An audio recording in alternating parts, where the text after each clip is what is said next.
தந்தை, மகன், தூய ஆவியின் பெயரால் ஆமென்.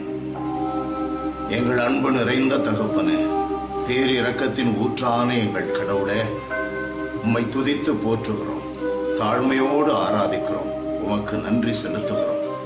இரக்கம் மிகுந்தவரே, இந்த வாரத்தின் முதல் நாளிலே ஆண்டவரே அப்பா, எங்களை முழுவதுமாக உமக்கு ஒப்புக் கொடுக்கிறோம்.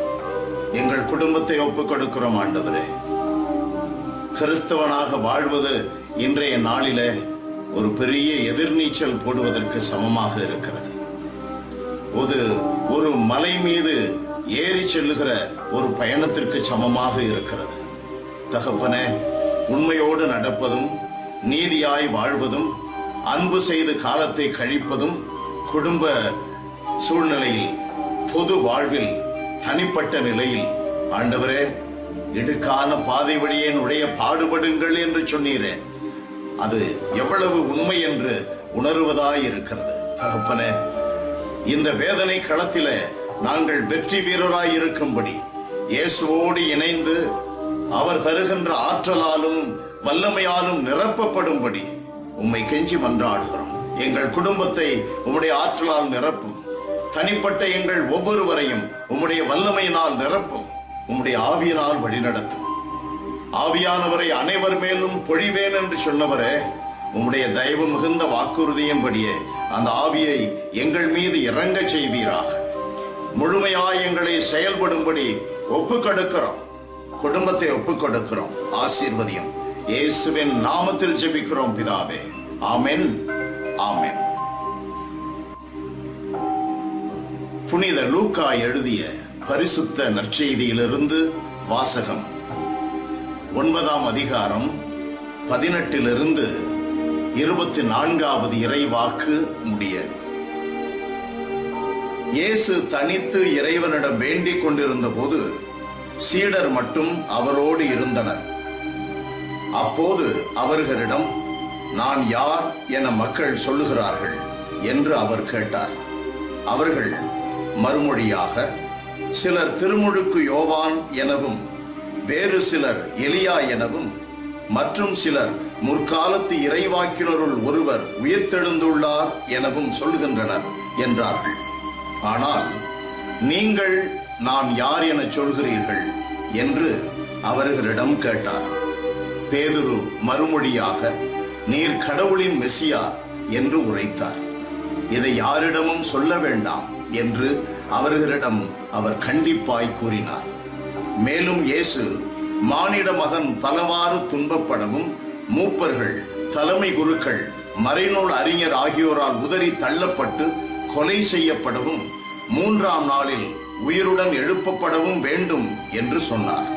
பின்பு அவர் அனைவரையும் நோக்கி, என்னை பின்பற்ற விரும்பும் எவரும் தன்னலம் துறந்து தம் சிலுவையை நாள்தோறும் தூக்கிக் கொண்டு என்னை பின்பற்றட்டும். ஏனெனில் தம் உயிரை காத்துக்கொள்ள விரும்பும் எவரும் அதை இழந்து விடுவார். என் பொருட்டு தம் உயிரை இழக்கும் எவரும் அதை காத்துக்கொள்வார். இது வாழ்வு தரும் கிறிஸ்துவின் நற்செய்தி. கிறிஸ்துவே உமக்கு புகழ். இயேசுவின் இணையற்ற பெயரில் எனக்கு மிகவும் பிரியமானவர்களே, உங்களுக்கு என்னுடைய அன்பான வாழ்த்துக்கள். வணக்கம். அன்பிற்குரியவர்களே, இயேசுவுக்கு மிகவும் நெருக்கடியான ஒரு நேரத்தில் இந்த நற்செய்தி பகுதியை நமக்கு கடவுள் கொடுக்கிறார். அவருக்கு இருந்த நெருக்கடி என்ன? ஏற்கனவே அவருடைய முகம் எருசலேமை நோக்கி உள்ளது. வேதனை களத்தை நோக்கி, கொலைக்களத்தை நோக்கி உள்ளது. 9:51 நாம் வாசிக்கிறோம். ஆண்டவரை பற்றிய வார்த்தை சொல்லுகிறது, இயேசு விண்ணேற்றம் அடையும் நாள் நெருங்கி வரவே எருசலேமை நோக்கி செல்ல தீர்மானித்தார்.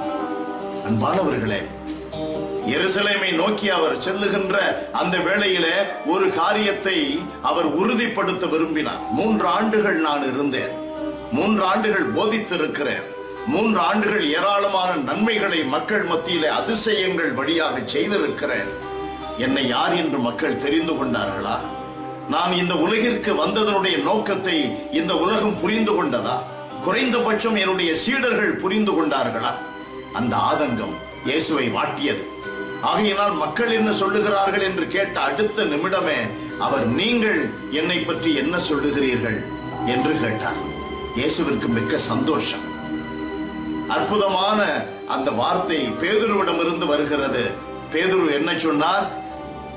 நீர் உயிருள்ள இறைவனின் திருமகன், நீர் கடவுளின் மெசியா.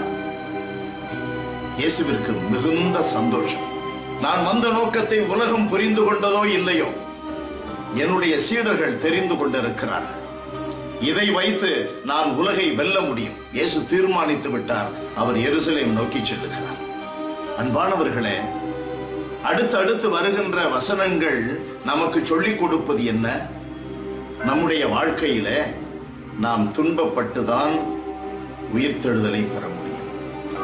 13:24 லூக்கா நற்செய்தியிலே வாசிக்கிறோம். இடுக்கான பாதை வழியே நுழைய பாடுபடுங்கள்.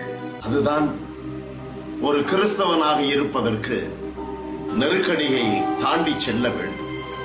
நெருக்கடிகளை தாண்டி செல்ல வேண்டும். ஆண்டவர் தாண்டி சென்றார். நமக்கு முன்பாக அவர் இருக்கிறார். நமக்கு வெற்றி. God bless you. Praise the Lord.